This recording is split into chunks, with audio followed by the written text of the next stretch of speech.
అందరికీ నమస్కారం. సంస్కృత భాష విషయంలో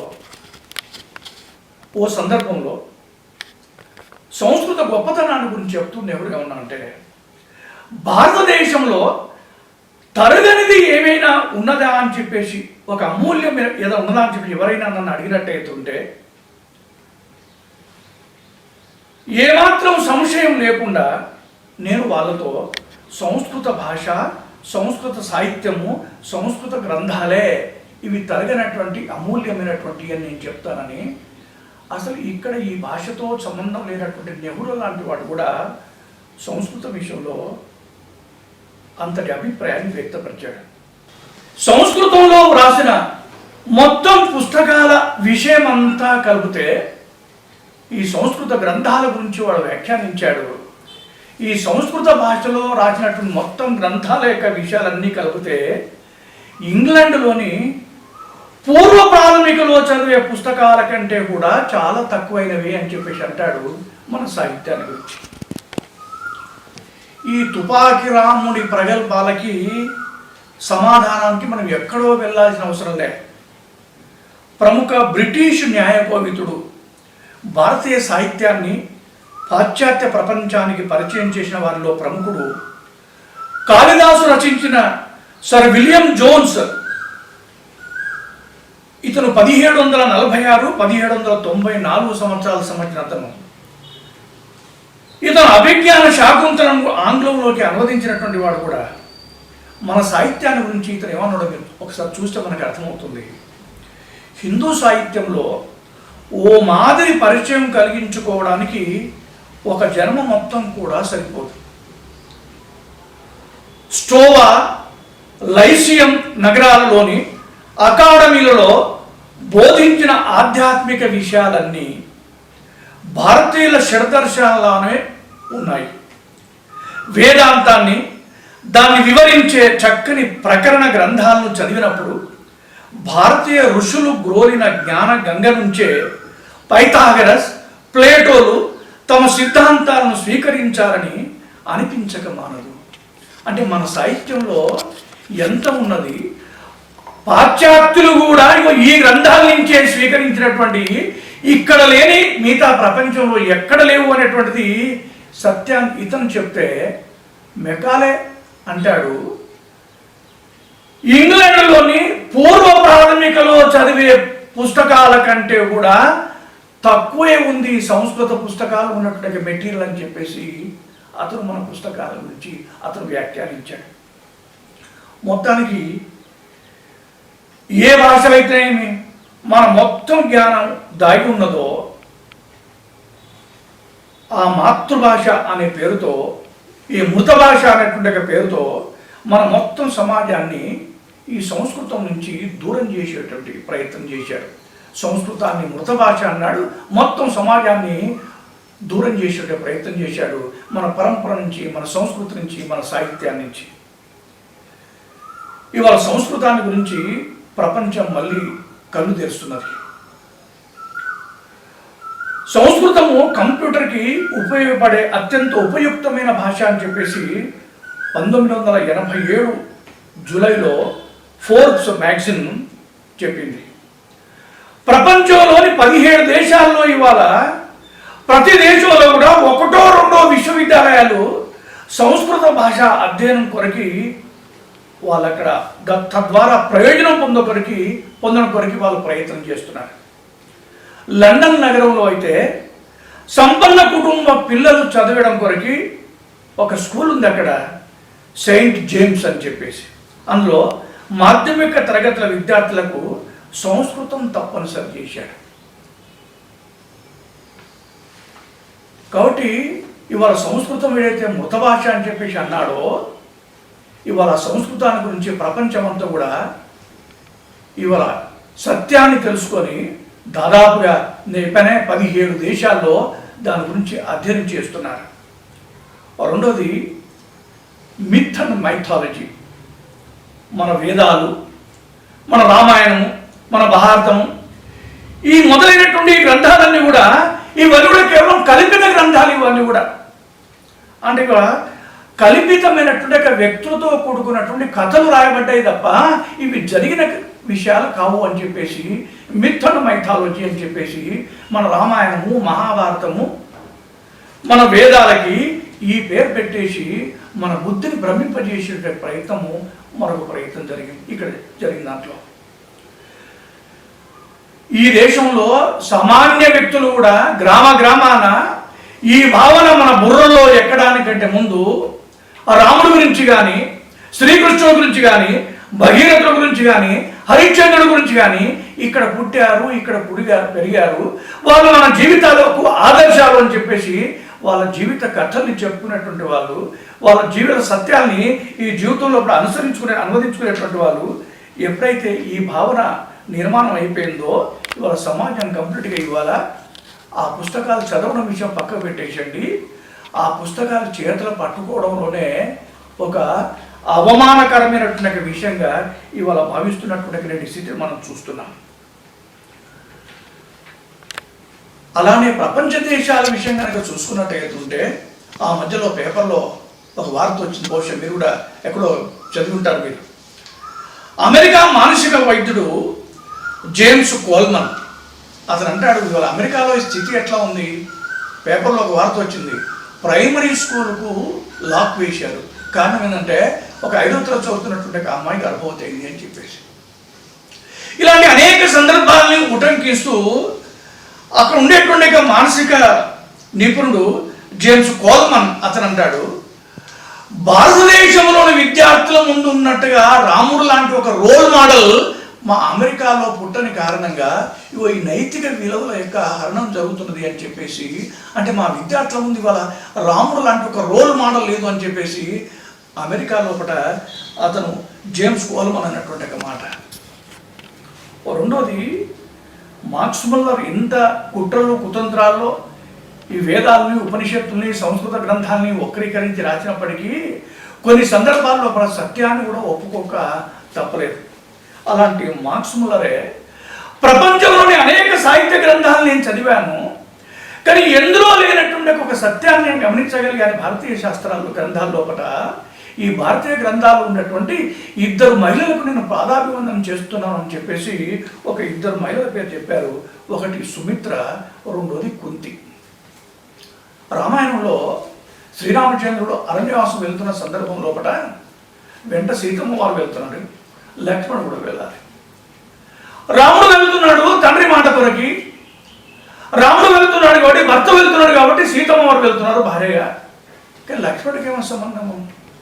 ఇతను అంటాడు, లక్ష్మణుడి యొక్క తల్లి సుమిత్ర లక్ష్మణుడు పిలిచి, నాన్న అన్నయ్య అడవికి వెళ్తున్నాడు, అన్నయ్య వెంట వదిన వెళ్తున్నది, నువ్వు వాళ్ళ వెంట వెళ్ళు అని చెప్పేసి అంటూ ఒకవేళ నాన్నగారికి గుర్తొచ్చినట్టు ఎదురుంటే అన్నయ్య లోపల నాన్న గుర్తు చేసుకో, నేను కనుక గుర్తొచ్చినట్టు ఎదురుంటే వదిలిలో నన్ను గుర్తు చేస్తూ నన్ను చూడు అని చెప్పేసి అని సుమిత్ర తన సొంత కొడుకును పిలిచి అన్నయ్య వెంట వదిన వెంట పంపినటువంటి సందర్భము బహుశా ప్రపంచంలో ఏ సాహిత్యం నేను చూడను అని చెప్పేసి అంటాడు మార్క్స్ ముల్లర్. రెండోది, మహాభారతం లోపల కుంతికి సంబంధించిన విషయం.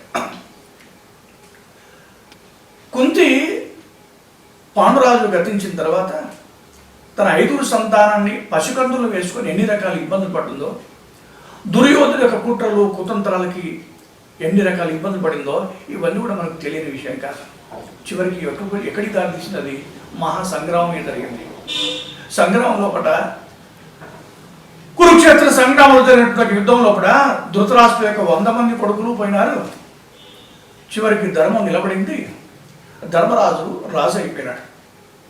చివరికి ధృతరాష్ట్ర యొక్క భార్య గాంధారి ఇద్దరు కూడా అడవులోకి వెళ్ళి తపస్సు చేసుకోవడం కూడా వెళుతుంటే ధర్మరాజు దగ్గరనే ఇక్కడ రాజ్యంలో తింటూ ఉన్నప్పటికీ కూడా ఇంకెంతకాలం ఉంటాము, 100 మంది కొడుకులు పొడగొట్టుకొని ఇక్కడ నేను ఎంతకాలం ఉండాలి అని చెప్పేసి ఈ వయసు లోపల అడవికి వెళ్ళి తపస్సు చేసుకుంటూ శేష జీవితాన్ని ఎక్కడ గడుపుతామని చెప్పేసి ఇద్దరు బయలుదేరుతుంటే వాళ్ళ వెంట కుంతి కూడా మూట ముళ్ళే సర్దుకొని బయలుదేరుతుందట. అప్పుడు ధర్మరాజు అంటాడు, అమ్మ నువ్వెక్కడికి అమ్మ అని చెప్పేసి నేను నీ కొడుకునమ్మా, నేను ఇక్కడ స్వయంగా రాజునయ్యాను కదా. నీ చిన్నప్పటి నుంచి నువ్వు ఎప్పుడు కూడా నువ్వు కష్టాలు తప్ప నువ్వు సుఖం అనేది ఎరగలేవు కదా. కనీసం ఇప్పుడే నువ్వు కొంతకాలం ఇక్కడ సుఖంగా ఉన్నామ్మా అని చెప్పేసి. అప్పుడు కుంతి ఏమంటుందంటే ధర్మరాజుతోటి, మీ నాన్న లేని సమయం లోపల మీరు పసికందులుగా ఉన్నప్పుడు నా సేవ మీకు అవసరమైంది కాబట్టి మీ వెంట నేను ఉన్నాను. ఇవాళ 100 మంది కొడుకులు పొడగొట్టుకొని పుట్టుగుడ్డైనటువంటి మీ పెద్దనాయన ధృతరాష్ట్రుడు, అట్లానే గాంధారి, వాళ్ళిద్దరు కూడా అడవులోకి వెళ్తున్నారు. ఇప్పుడు వాళ్ళకు సర్వీస్ చేయాల్సిన అవసరం నాకున్నది కాబట్టి నా అవసరం ఇప్పుడు వాళ్ళకున్నది, అందుకని ఇప్పుడు వాళ్ళ వెంట వెళ్తున్నది అని చెప్పి మార్క్స్ ముల్లర్ అంటారు, ఏ సాహిత్యంలో కూడా ఇలాంటి క్యారెక్టర్స్ నేను చూడలేదు కాబట్టి ఆ ఇద్దరు తల్లులకి నా పాదాలు ఉన్నారు అని చెప్పేసి అంటాడు. నేను ఎందుకు చెప్తున్నా అంటే ఇంత పెద్ద సాహిత్యానికి, ఇంత పెద్ద క్యారెక్టర్స్కి, ఇంత పెద్ద విలువలకి ఈ కుట్రల కారణంగా యావత్తు జాతిని మిత్ అండ్ మైథాలజీ అనే ఒక శబ్దం పేరుతోటి యావత్తు సమాజాన్ని కంప్లీట్గా దూరం ఉంచగలిగారు. కానీ సత్యము ఎంతకాలం అనచగలుగుతారు సత్యాన్ని? ఏదైతే కాదు అని చెప్పేసి అన్నారో, దేనైతే మిత్ అండ్ మైథాలజీ అని చెప్పేసి అన్నారో, అసలు ఇవి జరిగిన కథలు కాదని చెప్పేసి అన్నారో, ఇవి కల్పిత కథలు అని చెప్పేసి అన్నారో, ఆ తర్వాత ఇవాళ ఒకటి మొత్తం బయటపడిపోతున్నవి. మీరు ఈ జాతికి మోసం చేశారా, అది కాదు ఇది సత్యం అని చెప్పేసి ఇవాళ బయటపడుతున్న విషయాలు కూడా మనం చూస్తూనే ఉన్నాం. కొంతకాల క్రితము సముద్ర గర్భంలో మునిగి ఉన్నటువంటి ద్వారక విషయంలో, ఇది కృష్ణుడు నిర్మించబడినటువంటి, కృష్ణుడు పరిపాలించినటువంటి ద్వారక, అది ఎంత వైభవంగా అక్కడ నిర్మించబడిందో, అక్కడ రోడ్స్ కానీ భవనాలు కానీ ఇవన్నీ కూడా ఇది వాస్తవమే అని చెప్పేసి నాసా ప్రకటించినటువంటి విషయము. ఇది మొత్తం అన్ని పత్రికల్లో వచ్చింది ఆ రోజుల లోపల. అదే కాదు, శ్రీకృష్ణుడు నిర్యాణం చెందినటువంటి తేదీని కూడా వాళ్ళు ప్రకటించగలిగారు. ఈ విషయాన్ని 11/9/2005 సంవత్సరంలో అన్ని ప్రసార మాధ్యాల లోపల ఈ విషయాన్ని వాళ్ళు ప్రకటించేశారు. కాబట్టి ఇది కేవలము కల్పన కాదు, కల్పితం కాదు, ఇది వాస్తవము అని చెప్పేసి.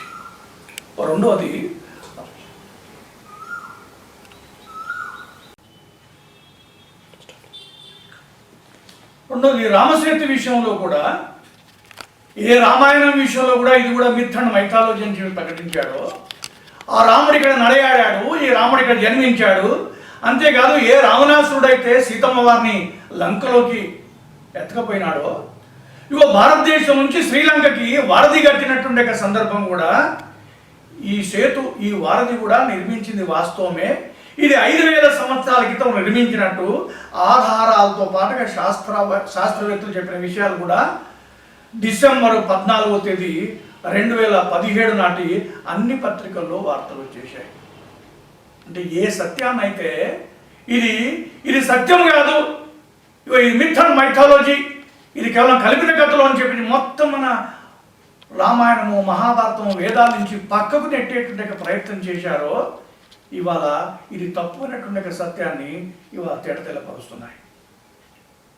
మూడవది, మన దేశం పేరు విషయంలో, మన దేశానికి, భారతదేశానికి బదులుగా దీన్ని ఇండియా అని చెప్పేసి అన్నాడు. ఇవాళ ఏ విద్యార్థి దగ్గరికైనా వెళ్ళి, బాబు మన దేశం పేరు ఇంద్రా అని చెప్పేసి అంటే, తెలుగులో అయితే భారతదేశము, ఇంగ్లీష్లో అయితే ఇండియా అని చెప్పేసి అంటున్నాడు. మరి నీ పేరు చెప్పరా బాబు అని చెప్పేసి అంటే, నా పేరు సుధీర్ అని చెప్పేసి అంటాడు. నీ పేరు సుధీర్ చెప్పావు, తెలుగులో కరెక్టే, ఇంగ్లీష్లో చెప్పరా నీ పేరు అని చెప్పేసి అంటే సుధీరే అని చెప్పేసి అంటాడు. మరి నీ పేరు తెలుగులో సుధీరే, ఇంగ్లీష్లో సుధీర్ అయినప్పుడు భారతదేశం పేరు మాత్రము తెలుగులో భారతదేశం అయితే ఇంగ్లీష్లో ఇండియా ఎందుకు అవుతుంది? దీనికి సమాధానము ఇప్పటివరకు ఎక్కడ మనకు దొరకదు. కొంతమంది ఏమంటే వాడేదో పలికాడు. అసలు భారత్కి ఇండియాకి పలకడంలో ఉన్నటువంటి సంబంధం ఏంటిది? వాడు భారత్ అని పలక రాకపోతే భారత్ అని చెప్పి పలకాలవచ్చు కాక, కానీ భారత్ని ఇండియా అని చెప్పేసి అంటే ఎట్లా అంటాడు? ఇప్పుడు మనం అంటున్నాం కదా, గోదావరిని వాడి కారణంగా గోదావరి అని చెప్పేసి అంటున్నాం కదా. మనం ఎట్లా గోదావరిని వాడి పదని చెప్తున్నామో, భారత్ను భారత్ అని రాకపోతే భారత్ అని చెప్పేసి అనాలి, కానీ ఇండియా అని చెప్పేసి అన్నాడు. కారణం ఏంటంటే ఎప్పుడైతే ఈ దేశం పేరు భారతదేశం అనేటువంటిది కనుక మన పిల్లలు కనుక చదివినట్టయితుంటే మన వేదాలు, మన పురాణాలు, మన భగవద్గీత, మన రామాయణము, మన మహాభారతము, మన ఋషులు, మన మహాపురుషులు వీళ్ళందరితో కూడా ఒక పరంపర, ఒక సంస్కృతి లింక్ అయి ఉంటుంది. ఒకటి వాడి ఉద్దేశం ఏంటంటే ఈ సమాజాన్ని దాని నుంచి డీలింక్ చేయాలి. ఒకటి డీలింక్ చేయడం కొరకి మన దేశం పేరు కూడా భారత్ కాకుండా ఇది ఇండియా. ఇవాళ మీరు తెలుగులో రాయండి భారత్ అని చెప్పేసి అంటాడు, ఇంగ్లీష్లో రాస్తే మాత్రము దాన్ని ఇండియా రాయాలి. ఎందుకు రాయాలి ఇండియా? ప్రశ్నకు సమాధానం ఎక్కడ రాయాలి అంటే ఈ దేశంలో మనకున్న భావాత్మక సంబంధాన్ని, దేశంతో మనకున్న భావాత్మక సంబంధాన్ని త్రుంచివేయడం కొరకు జరిగినటువంటి ఒక కుట్ర ఇది. మరొకటి ఆర్య ద్రావిడ సిద్ధాంతము. ఆర్యుడులని, ద్రావిడులని ఒకటి వాడు చెప్పిన దాంట్లో ఆర్యులు ఎక్కడి నుంచో ఈ దేశం బయట నుంచి ఇక్కడికి వచ్చారని చెప్పేసి, ఈ దేశంలో మొట్టమొదట ద్రావిడులు అనేటువంటి వాళ్ళు ఉండేవాళ్ళని చెప్పేసి, ఈ ఆర్యులు భారతదేశంలోకి వచ్చిన తర్వాత ద్రావిడుల్ని ఉత్తరాల నుంచి తరిమి కొడితే వాళ్ళు దక్షిణానికి వచ్చి ఇక్కడ ఉన్నారని చెప్పేసి ఆ రకంగా పూటకో రకంగా చెప్పుకుంటూ ఆ ద్రావిడులు కూడా ఇక్కడి నుంచి వచ్చిన ఇక్కడ ఉన్నటువంటి వాళ్ళు కాదని చెప్పేసి, వాళ్ళు కూడా ఇంకెక్కడి నుంచి వచ్చారని చెప్పేసి, ఇక్కడ అంతకన్నా ముందు ఎవరో గిరిజనులు లేకుంటే ఇంకెవరు ఉండేవాళ్ళని చెప్పేసి, వాళ్ళు కూడా ఇక్కడి వాళ్ళని చెప్పేసి కాదని చెప్పేసి ఆ రకంగా మాటకి పూటకు ఒక రకంగా చెప్పుకుంటూ ఈ సమాజం లోపల మొత్తానికి ఈ దేశం నీది కాదు, నాది కాదు, నువ్వు బయట నుంచి వచ్చావు, నేను బయట నుంచి వచ్చాము, మీరు బ్రిటిషర్స్, మీరు బయటకు వెళ్ళండి అని చెప్పి మీరెందుకంటారా? వెనక ముందు మొత్తానికి మీరు మేము అందరం బయట వాళ్ళమే అనేటువంటి మన బుర్రలో ఇది ఎక్కించడం కొరకు ఈ ఆర్య ద్రావిడ సిద్ధాంతాన్ని ఇక్కడ ప్రవేశపెట్టాడు. ఇది ఎంతవరకు పోయిందంటే చివరికి తమిళనాడు లాంటి ప్రదేశం లోపల ఈ పేరుతోటి రాజకీయ పార్టీలు పుట్టాయి. రాజకీయ పార్టీలు పుట్టడమే కాకుండా మొత్తం సమాజం లోపల వాళ్ళు చిచ్చు పెట్టడం మొదలు పెట్టేశారు.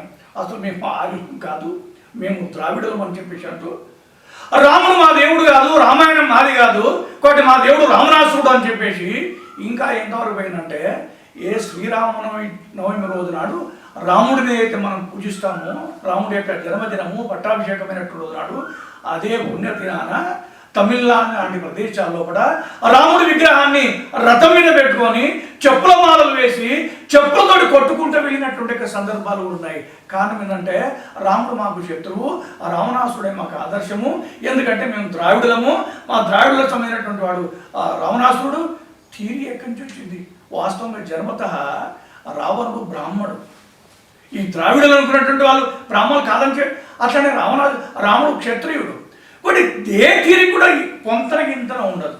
చివరికి ఎంతవరకు వచ్చిందంటే కొద్ది కాలం క్రితం బహుశా మీరు గమనించి ఉంటారు, సోనియా గాంధీ మన్మోహన్ సింగ్ కంటే ముందు సోనియా గాంధీ ఈ దేశానికి ప్రధానమంత్రి అవుతుంది, ప్రధానమంత్రి కావాలి అని చర్చ జరుగుతున్నటువంటి సమయంలో తమిళనాడుకు సంబంధించినటువంటి జయలలిత అప్పుడు తమిళనాడు ముఖ్యమంత్రిగా ఉండే ఆవిడ ఒక స్టేట్మెంట్ ఇచ్చింది, ఇంత పెద్ద భారతదేశానికి ఒక విదేశీ వనిత ఈ దేశానికి ప్రధానమంత్రి అవుతా మేము ఒప్పుకోమని చెప్పేసి ఆవిడ అన్నది. మొత్తం పేపర్ లోపల ఫ్రంట్ పేజీలో వచ్చేసింది. అప్పుడు ఈ తెలంగాణ, ఆంధ్రప్రదేశ్ రెండు రాష్ట్రాలు కలిసి ఉండే. దీనికి కాంగ్రెస్ పార్టీ యొక్క ప్రెసిడెంట్గా హనుమంతరావు గారు ఉండే, ఆయన కరీంనగర్ నివాసి. ఆయన తెల్లవారి ఆయన ఒక స్టేట్మెంట్ ఇచ్చాడు. ఆయన ఏమన్నాడు, ఒక సోనియా గాంధీ విదేశస్తురాలు ఏంటిదండి, జయలలిత కూడా విదేశీరాలే. ఎందుకంటే ఎవరైతే ఎర్రగా ఉన్నారో వాళ్ళంతా కూడా ఆర్యులు, వాళ్ళు బయట నుంచి వచ్చినటువంటి వాళ్ళు. ఎవరైతే నల్లగా ఉన్నారో వాళ్ళు మాత్రమే ద్రావిడులు, వాళ్ళు ఇక్కడ ఉన్నటువంటి వాళ్ళు. కాబట్టి నేను, జయలలిత, సోనియా గాంధీ అందరం బయట వాళ్ళమే, ఆర్యులము. ఇక్కడ ఏదో వెంకటస్వామి లాంటి వాళ్ళు కొంతమంది ఉన్నారు, వాళ్ళు మాత్రం ద్రావిడులు, వాళ్ళు ఇక్కడి వాళ్ళు అని చెప్పేసి. ఎంత ఆశ్చర్యం అంటే ఒక కుటుంబంలో తల్లికి నలుగురు సంతానం అయితే అందులో ఇద్దరు ఎర్రగా ఉండి ఇద్దరు నల్లగా ఉంటే అసలు మీరు ఆర్యులా, మీరు ద్రావిడులా, మీరు బయట నుంచి వచ్చారా, మేము ఇక్కడి నుంచి వచ్చామని ముఖం చూసుకునేటువంటి పేలవంగా వ్యక్తులు మాట్లాడుకునే సందర్భాలు. ఈవెందో గడిచిన మోడీ గవర్నమెంట్లో కూడా కాంగ్రెస్ నాయకుడు అన్నటువంటి సందర్భాలు మీకు గుర్తుంటాయి కావచ్చు కాక, రాజ్యాంగం విషయంలో చర్చకు వచ్చినప్పుడు మీరు రాజ్యాంగం మార్చడం కొరకు మీరు కుట్రలు పంపుతున్నారు, దీన్ని ఏదో మార్చడం కొరకు మేము నడవలేమో అని చెప్పి కాంగ్రెస్ నాయకుడు మీరేదో ఆర్యులు మేమేదో ద్రావిడులు అనే పద్ధతిలో పడ్డ మేము ఇక్కడ మూల నివాసము అని చెప్పి వ్యాఖ్యానించే సందర్భాలు కూడా మనం విన్నాం.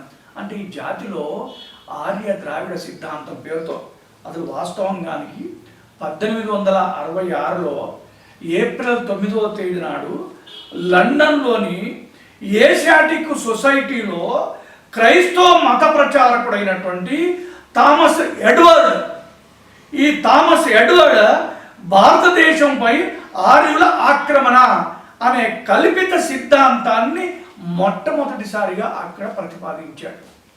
దానికి ఏ ఆధారం లేకున్నప్పటికీ కూడా అప్పుడు పడినటువంటి విషబీజము ఇప్పటికీ కూడా బ్రిటిష్ వాళ్ళు వెళ్ళిపోయి స్వాతంత్రం వచ్చింది సంవత్సరం అయినప్పటికీ కూడా మన విద్యార్థుల బుర్రల్లో కానీ మన సమాజం యొక్క బుర్రల్లో కానీ ఇంకా ఆర్య ద్రావిడ పేరుతోటి ఎన్ని రకాలుగా బహుశా ప్రపంచంలో ఏ దేశంలో కూడా జాతి విషయంలో ఇంత ఘోరమైనటువంటి చర్చ జరిగినటువంటి సందర్భాలు ఉండవు.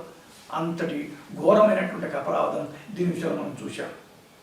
అందుకనే స్వామి వివేకానంద ఆ రోజుల్లోనే దీని విషయంలో ఖండించాడు. వివేకానంద అన్నాడు, ఆర్యులు భారతదేశానికి విదేశాల నుంచి వచ్చారని ఏ వేదాలలో ఏ సూక్తంలో చదివారు మీరు అని చెప్పి ప్రశ్నించాడు వివేకానంద.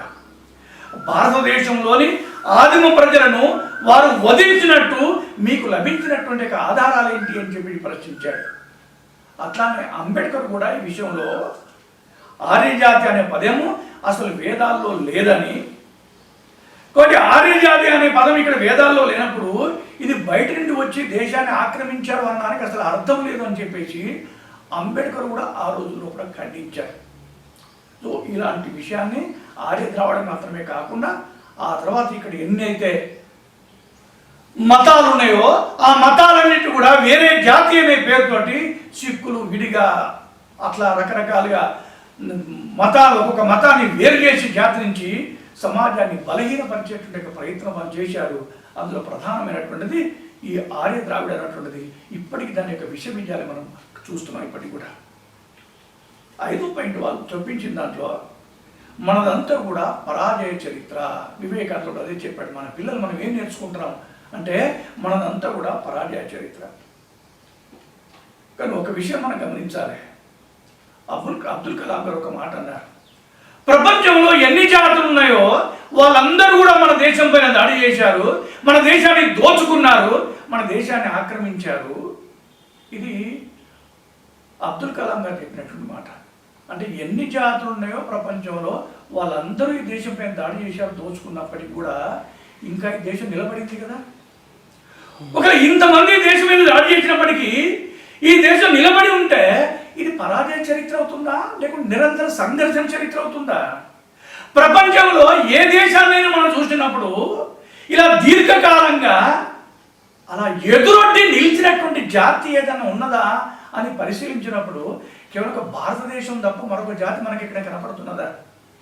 మీరు చూడండి, చరిత్రలో మీరు ఇక్కడ చూసినట్టయితే ఉంటే ఇరాన్ని 15 సంవత్సరాలు మాత్రమే ముస్లింలు పరిపాలిస్తే అది ఇస్లామిక్ రాజ్యంగా మారిపోయింది. Only 15 years Iran. అదే పద్ధతిలో ఇరాక్ను కేవలం 17 సంవత్సరాలే ముస్లింలు పరిపాలించేస్తే వాళ్ళ పూర్వ సంస్కృతిని వదిలిపెట్టేసి వాళ్ళు ఇస్లాంలోకి వెళ్ళిపోయినారు కంప్లీట్గా. అంటే అటు ఇరాన్ 15 సంవత్సరాలకే, ఇరాక్ 17 సంవత్సరాలకే ఇస్లామిక్ కంట్రీస్ అయిపోయినాయి కంప్లీట్గా. ఇవాళ వాళ్ళ యొక్క పూర్వ సంస్కృతి కానీ పరంపర నామరూపాలు కూడా చరిత్ర పుస్తకాల్లో మనకు కనపడతాయి కావచ్చు కాక అక్కడ మాత్రం మనకు కనిపించవుగా. రెండోది, ఈజిప్ట్ విషయంలోని కూడా అది కూడా 21 సంవత్సరాలకే కంప్లీట్గా వాళ్ళ యొక్క సంస్కృతి పరంపర మొత్తం వాళ్ళు మారిపోయింది కూడా కంప్లీట్గా. అలానే యూరోప్ ఖండం కూడా 50 సంవత్సరాలు యూరోప్ ఖండాన్ని క్రైస్తవులు పరిపాలించిన కారణంగా మొత్తం యూరోప్ ఖండం క్రైస్తవమైపోయింది. కానీ మన భారతదేశం యొక్క చరిత్ర చూసినట్టయితే 800 సంవత్సరాలు ముస్లింలు వరుసగా, 200 సంవత్సరాల క్రైస్తవులు. ఈ దేశంపై నిరంతర సంఘర్షణ జరిగినప్పటికీ కూడా వాళ్ళు ఎవరికి కూడా కన్ను మీద కునుకు లేకుండా నిద్ర పట్టకుండా నిరంతర సంఘర్షణ జరిగి తిరిగి కంచి తరిమి కొట్టగలిగాము. మనదైనటువంటి సంస్కృతిని విలువల్ని ఇక్కడ నిలుపుకోగలిగాము. కొట్టికి ఇది పరాజయ చరిత్ర అవుతుందా? ఈ దౌర్భాగ్యము ఇవాళ వాడు మనకు ప్రవేశపెట్టి మన పిల్లలకు నేర్పుతున్నది. ఒకటి విశ్వ విజేతగా విర్రవీగినటువంటి అలెగ్జాండర్ను కూడా మట్టి కనిపించినటువంటి దేశం మనది అనేటువంటి విషయం కూడా బహుశా మనకు గుర్తుండి ఉంటుంది. కాబట్టి మనది పరాజయ చరిత్ర ఎలా అవుతుంది? అందుకని ఈ దేశ చరిత్రను ఇది పరాజయ చరిత్ర కాదు, ఇది విజయ పరంపర. ఒక రాణా ప్రతాప్ కానీ, ఒక శివాజీ కానీ, అలా అనేక మంది మహాపురుషులు ఇక్కడ తీసుకున్నప్పుడు ఎవరిని కూడా ఉల్లేఖించకుండా అక్బర్ ది గ్రేట్ అని చెప్పేసి అంటాడు. లేకుంటే మొత్తం చరిత్ర అంతా కూడా అటు హిందూ చరిత్ర, ముస్లిం చరిత్ర, బ్రిటిష్ చరిత్ర అని చెప్పేసి 3 భాగాలుగా ఈ దేశం యొక్క చరిత్రను వక్రీకరించి విడగొట్టేసి అసలు ఈ దేశ మీకంటూ ఒక చరిత్ర లేదు, ఈ మీకంటూ ఉన్న చరిత్రలో కూడా ఇది అని చెప్పేసి అప్పుడెప్పుడో కొంతమంది రాజులు పరిపాలించే వాళ్ళు, ఆ తర్వాత ముస్లింలు పరిపాలించారు, ఆ తర్వాత బ్రిటిష్ వాళ్ళు పరిపాలించారు అని చెప్పేసి హిందూ ముస్లిం బ్రిటిష్ కాలం అని చెప్పేసి మన చరిత్ర గ్రంథాలు మనకు అందించేటటువంటి వికృతులు ఇవాళ మనం చూస్తున్నాం. అట్లానే ఇది ఒక దేశం కాదు అని చెప్పేసి అన్నాడు వాడు. ఇది అనేక సంస్కృతుల యొక్క దేశం అని చెప్పేసి అన్నాడు. అనేక సంస్కృతులు ఏంటిది? వాడు అక్కడ తమిళం మాట్లాడుతుంది కావచ్చు కాక, ఇక్కడ తెలుగు మాట్లాడతాం కావచ్చు కాక, అక్కడ మలయాళం మాట్లాడతాం కావచ్చు కాక, హిందీ మాట్లాడతారు కావచ్చు కాక, పంజాబీ మాట్లాడతారు కావచ్చు కాక. మీరు గమనించండి, యావత్తు భారతదేశంలో ఎన్ని భాషలు మాట్లాడుకున్నప్పటికీ కూడా భావం మాత్రం అదే రామాయణము, ఆ రామాయణంలోని అవే పాత్రలు, ఆ పాత్రలపైన ఉండేటువంటి భావన ఒకటే. అదే మహాభారతము, అదే శివాజీ, అదే వివేకానంద ఎక్కడ పుట్టాడు, శివాజీ ఎక్కడ పుట్టాడు, మహాభారతం ఎక్కడిది, రామాయణం ఎక్కడిది, భగవద్గీత ఎక్కడిది. భారతదేశంలో ఎన్ని భాషలు ఉన్నప్పటికీ కూడా భావన మాత్రం మహాపురుషుల ఎడల, సాహిత్యం ఎడల, ధార్మికత, కుంభమేళాలు కానీ, జాతరాలు కానీ. కాబట్టి ఎన్ని భాషలో అన్ని జాతులు కాదు, ఎన్ని భాషలో అన్ని సంస్కృతులు కాదు, ఎన్ని భాషలు ఉన్నప్పటికీ కూడా, ఎన్ని ప్రాంతాలు ఉన్నప్పటికీ కూడా మన సంస్కృతి ఒకటే భావన ఇక్కడ ఉన్నది అనే విషయాన్ని పక్కకు పెట్టేసి మనలో మీదొక దేశం కాదు, ఇదొక సంస్కృతి కాదు, ఇది భిన్న జాతుల యొక్క సంస్కృతి అని చెప్పేసి ఒక కిచిడిని మన ముందు అందించే ప్రయత్నం చేశారు. ఇది మనమేదో సమర్థించుకోవడం కాదు, మన పురాణాల్లో కూడా మన దేశాన్ని గురించి విష్ణు పురాణంలో ఉత్తరం యత్ సముద్రస్య హిమాద్రే చైవ దక్షిణం వర్షం తద్ భారతం నామ భారతీయత్ర సంతతి. అంటే సముద్రానికి ఉత్తరాన, హిమాలయాలకు దక్షిణాన కలిగినటువంటి ప్రదేశాన్ని ఇది భారతదేశం అంటారని, ఇక్కడ నివసించే ప్రజలని భారతీయులు అంటారని చెప్పేసి ఎక్కడో మన పురాణాల్లో దీని గురించి ఉటంకించిన సందర్భాలు ఉన్నాయి. వాటి దీన్ని వాడు పక్క పెట్టేసి మన బుర్రలో వికృతులు నింపే ప్రయత్నం చేశారు. ఇలా ఎన్ని రకాలుగా ఈ జాతిని విడగొట్టడం కొరకు ఎన్ని వికృతులు వాళ్ళు సృష్టించాలనో అన్ని రకాలుగా వికృతులు అనేకంగా సృష్టించగలిగారు. కేవలం మచ్చుకు మాత్రమే కొన్ని మీ ముందు పెట్టాను. కాబట్టి వాళ్ళ బ్రిటిష్ వాళ్ళ ఇక్కడి నుంచి వెళ్ళిపోయినప్పటికీ కూడా, మెకాలే అయినటువంటి వాడి ఇక్కడి నుంచి వెళ్ళిపోయినప్పటికీ కూడా వాడి పని మాత్రం ఇంకా ఇక్కడికి స్వతంత్ర భారతదేశంలో ఇంకా కొనసాగుతున్నది. కారణం ఏంటంటే వాడి పాలన పోయినప్పటికీ వాడి నీతిని కొనసాగించడానికి ఈ మెకాలే మానసపుత్రులు ఆ రోజుల్లో ఏదైతే ఇప్పటివరకు తమ ఆ విద్యను అందిపుచ్చుకుంటున్నటువంటి మెకాలే విద్యను అధ్యయనం చేసినటువంటి వాళ్ళు ఆ విష బీజాలే ఇవాళ మహా వటవృక్షాలుగా అయిపోయి ఇవాళ మళ్ళీ మన పిల్లలకి, విద్యార్థులకి పాఠ్యపుస్తకాలు వాళ్ళు చదువుకున్న విషయాలే మెకాలే ఏ విషయ బీజాలు అయితే అందించాడో అదే విషయాలను మన పిల్లలకు పుస్తకాలు అందిస్తున్న ప్రయత్నం జరుగుతున్నది. రెండో వైపు వీళ్లకు సహకరించడం వరకు ఇక్కడ మార్క్స్ మానసపుత్రుడు ఉన్నాడు. ఒకవేళ ఈ మెకాలే మానసపుత్రులు కొద్దిగా అటు ఇటు జరిగినప్పటికీ కూడా వాళ్ళని బలం చేసి ఒక ట్రాక్లో వెళ్ళడం కొరకు, అదే రూట్లో వెళ్ళడం కొరకు, బలపరచడం కొరకు, సహకరించడం కొరకు మార్క్స్ మానసపుత్రులు ఉన్నారు. ఆ రకంగా బ్రిటిష్ వాడి వాళ్ళు వెళ్ళిపోయినారు. స్వాతంత్రం వచ్చి సంవత్సరం అయినప్పటికీ కూడా ఇంకా ఆ వికృతులు కొనసాగడానికి వారి పరంపర ఈ దేశంలో ఇంకా కొనసాగుతున్నది. మెకాలే మానసపుత్రులు, మార్క్స్ మానసపుత్రులు అనేటువంటి పేరుతోటి. మచ్చుకు దీంట్లో ఊరికే వాళ్ళని ఏదో ఈసరించుకోవడం కాదు. ఒక 2 విషయాలు మాత్రమే మచ్చుకు నేను చెప్తాను. సిబిఎస్ఈకి అనుబంధంగా ఉన్న విద్యాలయాల్లో పాఠ్య పుస్తకాల్లో ఆ మధ్య భారతదేశానికి ఆ పేరు ఎలా వచ్చింది ఇందాక నేను చెప్పాను భారతదేశం అని. కాబట్టి భారతదేశానికి ఈ పేరు ఎలా వచ్చింది అనేటువంటి విషయం చెప్పడం కొరకు సిబిఎస్ఈ చరిత్ర పుస్తకాల్లో వాడు రాశాడు, ఇక్కడ భరతుడు అనే ఒక ఆదిమ జాతి నివసించడం వలన ఈ పేరు వచ్చింది అని చెప్పేసి. ఇది వాడు ఆ వికృతిని కంటిన్యూ చేసేటువంటి ఒక పరంపరలో ఒక మచ్చు తుముక అన్నారు.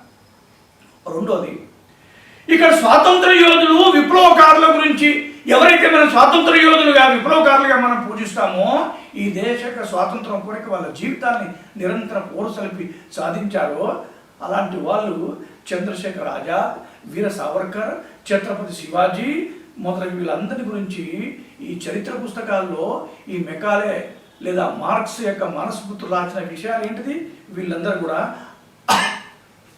ఆటంకవాదులు అని చెప్పేసి అన్నారు.